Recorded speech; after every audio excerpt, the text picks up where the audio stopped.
कन्नौज के बाद झांसी में बुआ का कारनामा आया सामने। फर्जी कहानी बनाकर बुआ ने गढ़ी थी भतीजे की सामूहिक बलात्कार की कहानी। नाबालिग से दुष्कर्म मामले में कहानी में आया यू टर्न। निकली थी भगाने के लिए, नहीं पहुंचा प्रेमी। बुआ और उसके बेटे ने रच डाली अपने दुश्मनों को निपटाने की साजिश। एसएसपी राजेश एस ने किया खुलासा।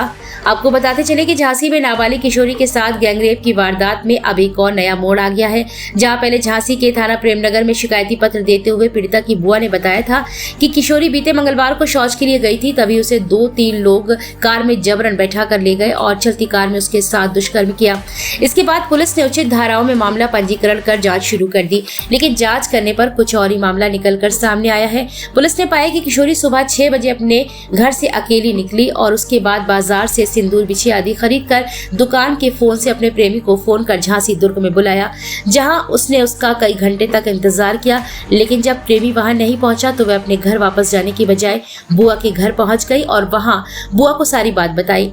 इसके बाद बुआ ने बदनामी न हो इसके लिए एक मनगढ़ंत कहानी रच डाली, जिसमें उसका साथ उसके बेटे ने भी दिया और इसमें बुआ ने अपने दुश्मनों को निपटाने का ढाल बनाया। इसमें 2 युवकों का नाम लिया, लेकिन पुलिस ने शहर भर में लगे सीसीटीवी पुलिस फुटेज को मिले हैं, जिसमें मामले को पकड़ लिया गया है, जिससे एक फर्जी नाबालिग दुष्कर्म की घटना का खुलासा पुलिस ने किया है और उसके बेटे के खिलाफ उचित कार्रवाई अमल में ला रही है। झांसी जनपद में थाना प्रेमनगर क्षेत्र अंतर्गत पीड़िता का परिवार द्वारा एक सामूहिक दुष्कर्म का एक मुकदमा दर्ज कराया गया था।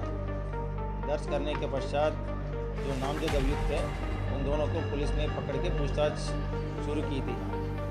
आज उस सामूहिक दुष्कर्म का विवेचना में पूरा कहानी पलट गई है।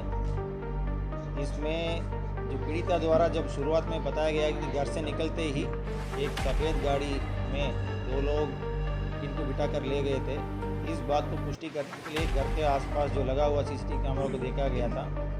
इसमें कहीं भी सफ़ेद गाड़ी तो नहीं दिख रही थी और लड़की अकेले देखते हुए दिखाई दे रही थी। उसको ट्रेस करते हुए हम लोग पूरा आज लगभग 50 से 60 कैमरा पूरा खंगाले गए थे। झांसी जनपद में स्मार्ट सिटी के अंतर्गत पूरा शहर में नगर निगम द्वारा कैमरा लगाया गया था। उस कैमरा में पीड़िता कैद हो गई थी। पीड़िता अकेले ऑटो में आते हुए दिख गई थी और शहर में पूरा घूमने के बाद ये अपना किले में जाके पूरा वहाँ पे वेट भी करती रही।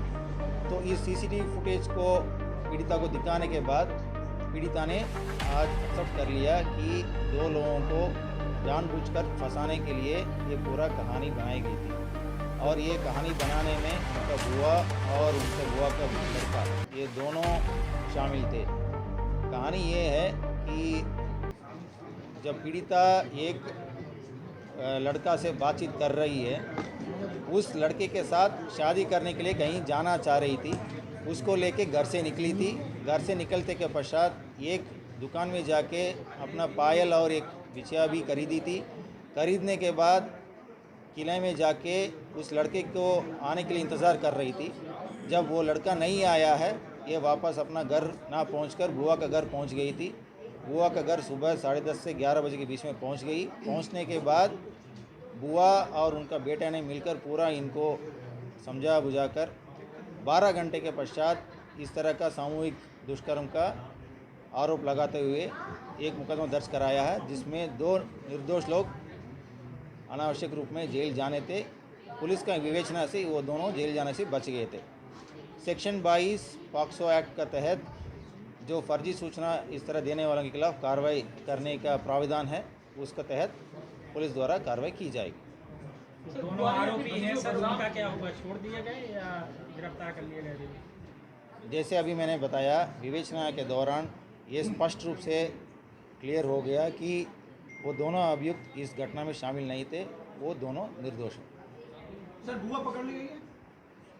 जो मैंने अभी पहले बताया था कि सेक्शन 22 पॉक्सो एक्ट के तहत जो इसमें फर्जी सूचना देकर किसी व्यक्ति को फंसाने की कोशिश की है, उन लोगों के खिलाफ कार्रवाई होगी।